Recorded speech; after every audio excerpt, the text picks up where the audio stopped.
सुशील जी, हमको लगता है कि कुछ आप ज्यादा व्याकुल हो गए। एनडीए के अंदर एक दल से दूसरे दल में कोई किसी को अपनी पार्टी में शामिल नहीं कराएगा, उसका भी उल्लंघन आपने किया। आप गलत बयान दे रहे हैं, तब इसका कौन हिसाब देगा? बिहार की जनता सब देखते रहती है कि क्या करते हैं आप। नमस्कार, आप बिहार इन शॉर्ट्स देख रहे हैं। मैं हूं परमवीर सिंह। बिहार की राजनीति काफ़ी गर्म है। जब से जदयू भाजपा का साथ छोड़ी है, तब से अब बीजेपी जदयू आमने सामने है। लगातार वार और पलटवार हो रहा है। अब सुशील कुमार मोदी पर जदयू के राष्ट्रीय अध्यक्ष ललन सिंह ने पलटवार किया है। उन्होंने कहा है कि सुशील कुमार मोदी कुछ ज़्यादा ही व्याकुल नजर आ रहे हैं, इन्हें कुछ पाना है। इसके अलावा 5 विधायकों के तोड़े जाने पर ललन सिंह ने जमकर सुशील कुमार मोदी को सुनाया है। साथ में बीजेपी पर भी हमला किया है। देखिए ललन सिंह क्या कुछ कह रहे हैं। सुशील जी, हमको लगता है कि कुछ आप ज्यादा व्याकुल हो गए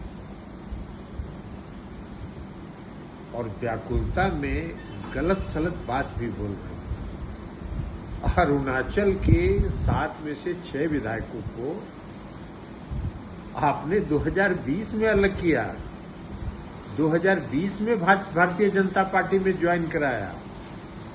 गठबंधन धर्म का आपने पालन नहीं किया। एनडीए आदरणीय अटल बिहारी वाजपेयी जी ने बनाया था। उन्होंने एक आचार संहिता बनाई थी कि एनडीए के अंदर एक दल से दूसरे दल में कोई किसी को अपनी पार्टी में शामिल नहीं कराएगा, उसका भी उल्लंघन आपने किया। एनडीए आपका अभी का जो प्रधानमंत्री है और जो नेता है उनका बनाया हुआ है। एनडीए बनाया हुआ श्रद्धेय अटल जी का है, अडवाणी जी का है, मुरली मनोहर जोशी जी, इन लोगों ने एनडीए बनाया था और गठबंधन धर्म का पालन किया था।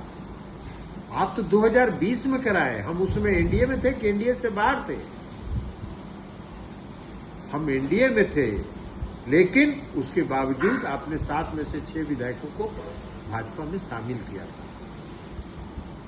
अब आप गलत बयान दे रहे हैं, तब इसका कौन हिसाब देगा? बिहार की जनता सब देखते रहती है कि क्या करते हैं आप।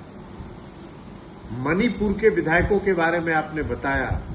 मणिपुर के विधायक सभी 6 विधायक 9 अगस्त को माननीय मुख्यमंत्री जी ने त्यागपत्र दिया।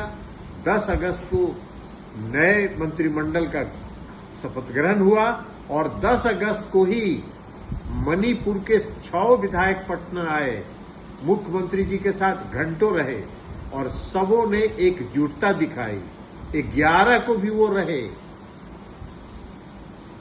11 तारीख को उन्होंने पटना का म्यूजियम जो बना है उसको देखा, पूरे पटना में घूमे और मुख्यमंत्री के साथ एकजुटता दिखा के वो गए।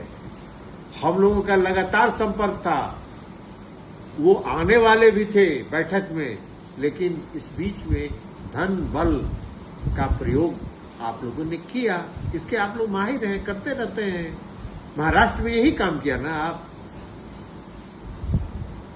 मध्य प्रदेश में आपने यही काम किया ना, दिल्ली में भी तिकड़म चाल कर रहे थे, फेल कर गए, झारखंड में भी अभी कर रहे हैं। जहां जहां करिएगा ये सारा कार्रवाई आपका हताशा का परिचायक है। अभी देखा हमने 2 दिन पहले प्रधानमंत्री ने केरल में भाषण दिया, भ्रष्टाचारियों पर कार्रवाई हो रही। तो आपने देखा कि ललन सिंह ने कहा कि जब 2020 में अरुणाचल प्रदेश के 6 विधायकों को भाजपा ने तोड़कर अपने में मिलाया था, तब क्या जदयू एनडीए में नहीं थी? क्या जदयू बीजेपी के साथ गठबंधन में नहीं थी? तमाम सवालों को लेकर सुशील कुमार मोदी पर ललन सिंह ने पलटवार किया और इसके साथ ही उन्होंने कहा कि सुशील कुमार मोदी को कुछ पाने की तमन्ना है, जिसको लेकर वो ज़्यादा व्याकुल नज़र आ रहे हैं। इसके अलावा उन्होंने ये भी कहा कि भाजपा अब खुलकर धन बल का प्रयोग कर रही है और पार्टियों को नुकसान पहुंचा रही है और इसको लेकर कहीं ना कहीं जो जनता है वो सब देख रही है। इसका हिसाब जो होगा 2024 के लोकसभा चुनाव में होगा। तो ये बातें कहनी थी ललन सिंह की। अब देखना होगा कि ललन सिंह के इस पलटवार का क्या कुछ जवाब आता है भाजपा की तरफ से। बहरहाल अभी तक आपने हमारे चैनल को सब्सक्राइब नहीं किया तो तुरंत कर लें। इस खबर को लेकर आप क्या सोचते हैं कमेंट करके बताइएगा। वीडियो फेसबुक पर देख रहे हैं तो हमारे पेज को भी लाइक करें। धन्यवाद।